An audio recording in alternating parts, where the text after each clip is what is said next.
Bonjour et bienvenue sur Médien TV. L'Académie du Royaume du Maroc organise à partir de ce 18 janvier un colloque sur l'invention des écritures et l'état du narratif en langue africaine. L'objectif est d'explorer l'état du narratif en Afrique à travers les anciennes et nouvelles langues africaines, mais aussi parler de l'inventivité linguistique sur le continent. Et c'est donc l'occasion pour nous de faire le point justement sur l'évolution des langues et dialectes en Afrique avec notre invité, l'écrivain Eugène Ebodé. Bonjour et bienvenue à vous, Eugène Ebodé. M'accueillir. Alors, c'est un plaisir de vous retrouver sur Médien TV. Je le disais, c'est à l'occasion donc de ce colloque organisé par l'Académie du Royaume du Maroc sur les langues africaines. Alors, une première question, comment se portent les langues africaines? Il y en a de très nombreuses et vous savez que le continent africain regorge de la moitié des langues parlées au monde. C'est énorme. Et il se trouve aussi que dans cette masse de langues, dans cette extraordinaire diversité, il y a des langues qui ont été créées très récemment. Donc nous allons aussi faire le point sur ces langues et leurs corollaires, les écritures. Et vous savez que nous recevons dans le cadre de ce colloque un invité exceptionnel, le roi des Bamouls au Cameroun, qui est le petit-fils de l'inventeur d'un alphabet, le sultan Ibrahim Joya, qui à la fin du 19e siècle a inventé l'alphabet Akaoukou et la langue Choumom. Nous aurons donc un invité exceptionnel en sa présence puisqu'il est arrivé hier. Et puis il y aura aussi les langues BT qui seront représentées par un plasticien qui malheureusement a disparu en 2014 à l'âge de 94 ans et qui s'appelait Frédéric Brully-Boisbré. Il sera présenté par un galeriste international de renom, André Magnin. Il y aura aussi un représentant, un universitaire qui nous parlera d'une l'onco qui a été inventé par Solomana Kanté dans les années 40 en Guinée. Et l'onco est une synthèse des langues mandingues. Donc nous aurons ici, avec la présence aussi du professeur Ahmed Boukous, qui est un linguiste de renom, qui a beaucoup travaillé sur l'amazigh, qui sera également présent durant ce colloque. Naturellement, on ne peut pas parler des langues africaines sans l'Égypte ancienne, qui, avec les hiéroglyphes, est entrée dans le registre des écritures et de ce qui nous permet à la fois de faire communiquer une pensée par la trace, par les lettres, par les signes, par des pictogrammes. Voilà en gros ce dont nous allons débattre, mais la question fondamentale n'est pas simplement de dire que l'Afrique a des langues, mais quel est le narratif qui les accompagne? Comment raconte-t-on l'histoire de l'Afrique? Justement, Eugène Ebodé, c'est le débat qui se pose, c'est le narratif autour de ces langues et ce qui est fait avec ces langues-là, à ce niveau-là. Où est-ce qu'on en est? Eh bien, on est d'abord dans un constat que ces langues ont été minorées, qu'on les a refoulées dans la nuit des langues, voire même dans le désert.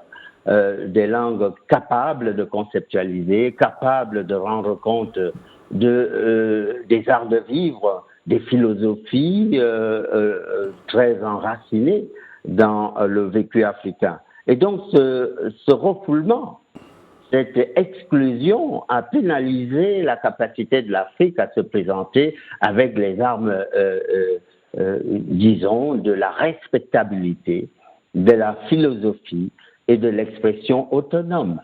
C'est cette expression autonome que la pluralité des langues peut aider à construire.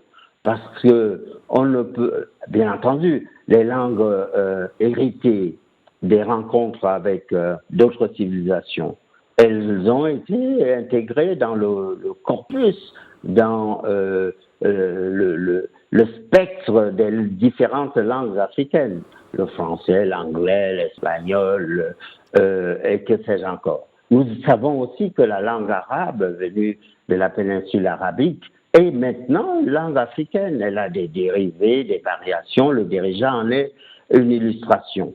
Nous avons avec le pidgin, par exemple, qui est parlé dans l'espace anglophone, une autre variation autonome. Nous aurons d'ailleurs, pour ne pas en rester simplement au narratif intra-africain, il y a une excroissance de l'Afrique à l'extérieur d'elle-même.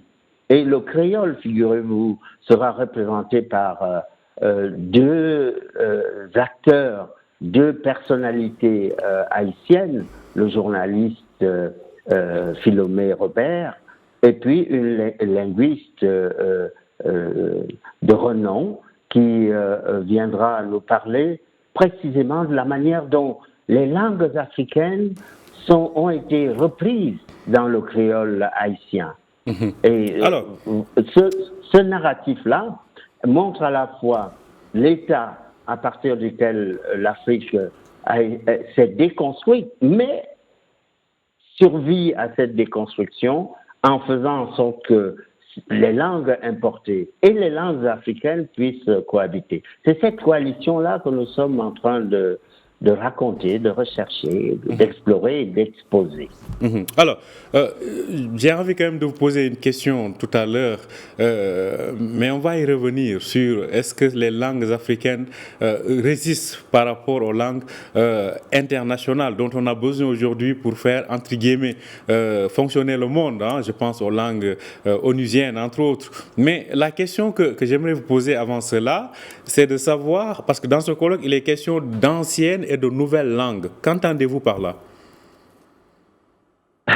Les anciennes, quand je parlais de la langue égyptienne, tout le monde comprend que c'est une civilisation qui a donné un spectre et aussi une image tellement forte que souvent on pense que l'Égypte n'est pas en Afrique. Vous avez les langues du Mandé. Vous savez que l'empire de Sundiata Keïta, qui a été magnifiquement restitué par Djibo El Tamsir-Niane, eh bien, il y avait des universités, il y avait des dialogues avec les autres continents. Et les langues du Mandé, évidemment, ont subi une restriction parce que les grandes langues de communication l'ont emporté sur l'actualité africaine. Et vous avez aussi les langues amazighes qui, avec des combats longs, sont arrivés à fédérer leur propre originalité, leur aspiration à dire le monde de la manière dont les anciens, ceux qui la pratiquent, ceux qui l'ont élaborée, ont estimé qu'elle pouvait fonctionner et raconter aussi la part de culture, d'inventivité qui appartient aux populations amazighes. Vous avez, avec Frédéric Brûlis-Boisbré, justement, les langues bété qui sont parlées autour de la Côte d'Ivoire. Eh bien, ces langues-là expriment aussi le génie artistique. Et Frédéric Brûlis-Boisbré est un plasticien qui a su conjuguer à la fois la poésie de l'image avec celle de l'écriture, avec celle des mots, avec celle des sonorités. Et la langue qu'il a sculptée, si je puis dire, a aussi des racines anciennes sur lesquelles nous reviendrons au colloque que nous organisons actuellement à l'Académie du Royaume du Maroc. Un colloque donc qui se tient donc du 18 au 20 janvier, donc à partir de demain. Alors, je vous le disais... À partir de demain à 15h.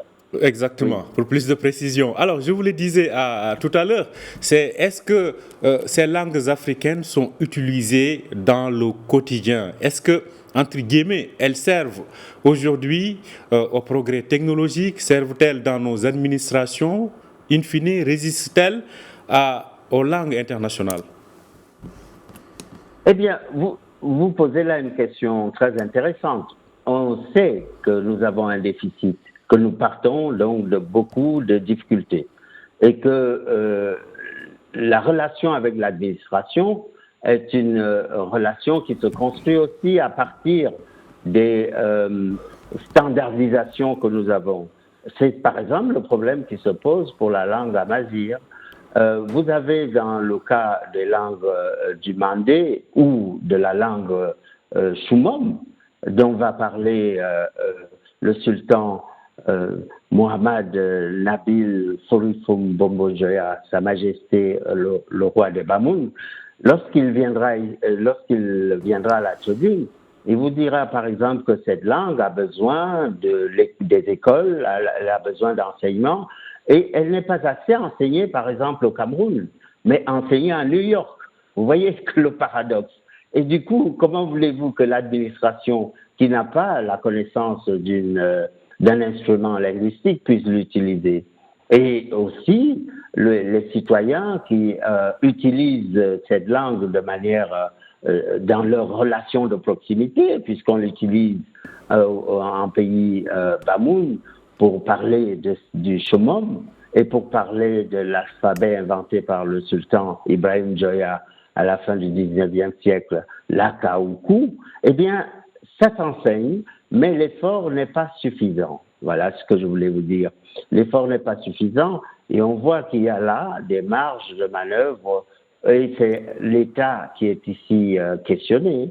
Est-ce qu'il met assez en place d'instruments pour que ces langues puissent être pratiquées au quotidien? Pour l'amazigh, vous savez par exemple ici au Maroc, les panneaux de signalisation intègrent cette langue. Sur les autoroutes, vous pouvez l'avoir transcrite. Et c'est des efforts très intéressants. C'est pas fait partout. Et enfin, je peux vous dire que d'autres langues comme le Wolof, qui sont parlées dans l'espace à la fois sénégalo-mauritanien, dans cette Afrique de l'Ouest, le Wolof vient de remporter avec Boubacar Boris Diop ce qui est l'équivalent du Nobel aux États-Unis, le prix Nobel.